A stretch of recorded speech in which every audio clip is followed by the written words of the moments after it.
Greetings, this is Michael W. Ford.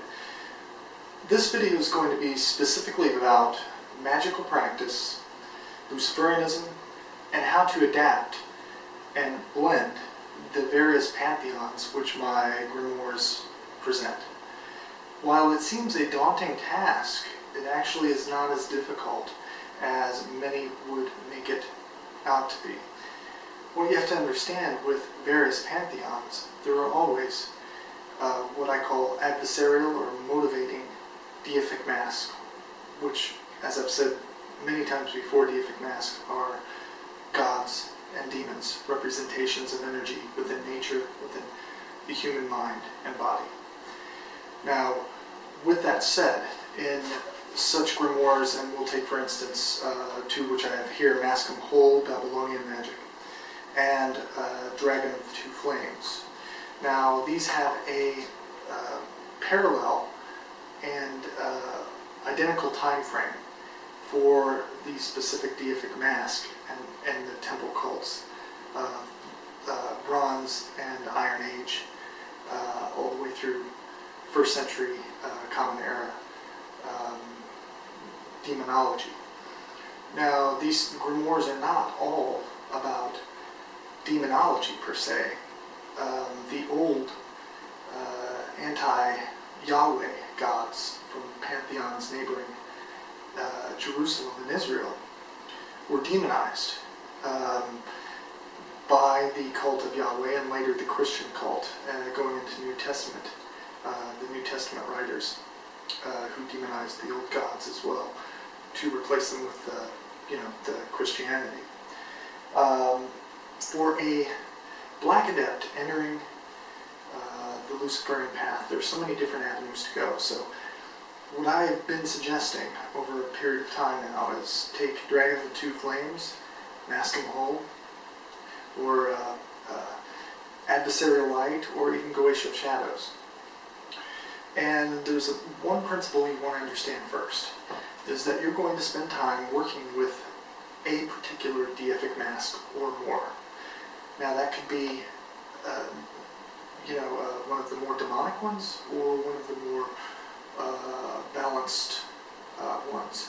What I mean by demonic and balanced, demonic refers to not being controllable, usually a rebel god or spirit like the seven Yudukul or Mask of Whole, or Lamashtu, who is a goddess but has no ties to any specific natural phenomenon. Take for instance the god Horon. Horon, who later became Choronzon, is a very powerful deific mask because he represents a magician. He is called a Deep One, and he's the lord of demons and magic. Very popular in New Kingdom Egypt with the military and with the pharaoh, and also in the Ugaritic period, which was Bronze Age Syria in that region. One of the meanings of his name is HRN, which translates to roughly the Arabic HAUR, which is bottom of a well, and then underworld. His associated meaning is a deep one, the one inhabiting the underworld.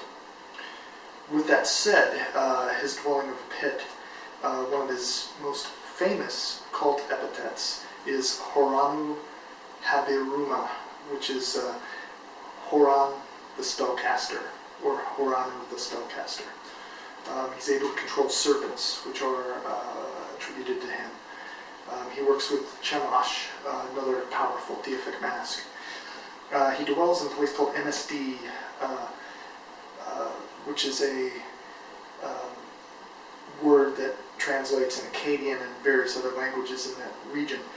Fortress, stronghold, melting oven, or hiding place. City of the East is also a place associated with MSD, or Maswed.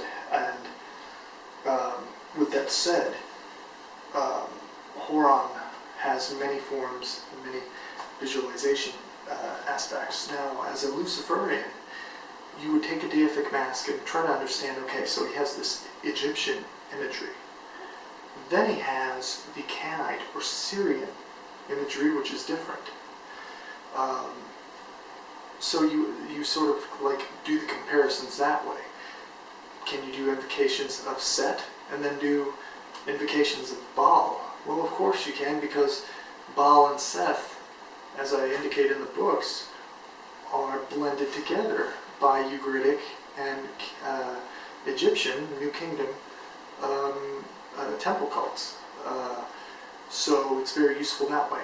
Now, Babylonia, Nergal, the great warrior god of the underworld, who's called the Usumgaru, or the dragon who spills and drinks blood. Great war and underworld god, powerful. The black flame exudes from him and bestows it to those who seek him in the underworld. If you read the underworld vision of a prince, which was a Neo-Assyrian kind of tale or myth about a dream journey into the underworld to meet Resheph, the queen of the dead, and Nergal sitting upon his throne. Nergal is attributed to a god from Neo-Babylonian times onward, called Kamus, or Chemosh. Ashtar Chemosh is Venus' morning star, but also a war-conquering god who's wanted the ecstasy of the slaughter of Yahweh's army and people before him when they conquered parts of Israel. So with that said, one thing going into Luciferian magic is the word. Now the word is very important, and the same as mantra, chant, invocation. Not because demons hear you, but because when you recite words, they, number one, have meaning in your subconscious. There's meaning applied when you invoke the name. It adds importance, a level of significance. So if you name something properly with the respect that you bestow upon it, that in turn cycles around in your subconscious and activates that aspect of yourself, that aspect of your daemon, to accomplish what you seek to accomplish. Now, when you recite an invocation, you are supposed to, as Crowley said, invoke often. So you lose yourself in invocation by chanting.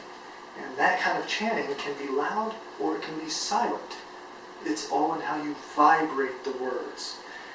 Like, for instance, a invocation of Resheph, which is a pestilence god and later a demon. And an invocation goes something like this. I invoke thee, Resheph, the prince whose arrows are winged demons of death and sickness. Hail, hear me, Resheph, encircler of the desert, god of the burning.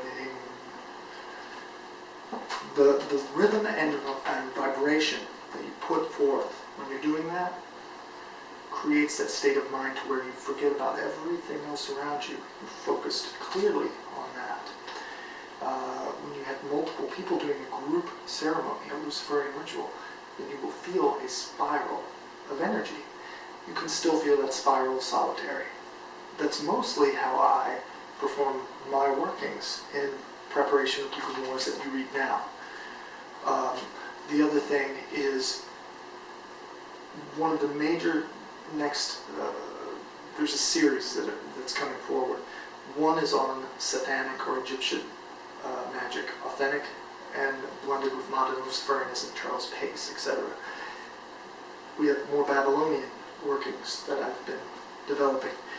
But we also have a new version of the Utuk Dinal, which will have clearly a lot of new, powerful material that I've been working on for years.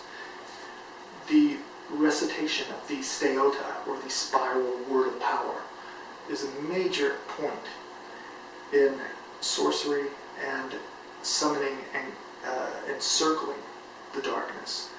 The darkness is what the world is composed of. The darkness is where we find rest, power, strength. And when we master the darkness, according to our will, then we ascend by the inner light, the inner fire, the black flame.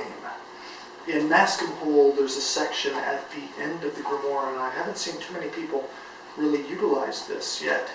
And it is the Atemanaki, or the 7 levels of the ziggurat.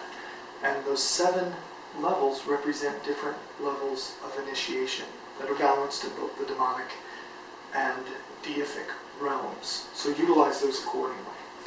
Thank you for watching.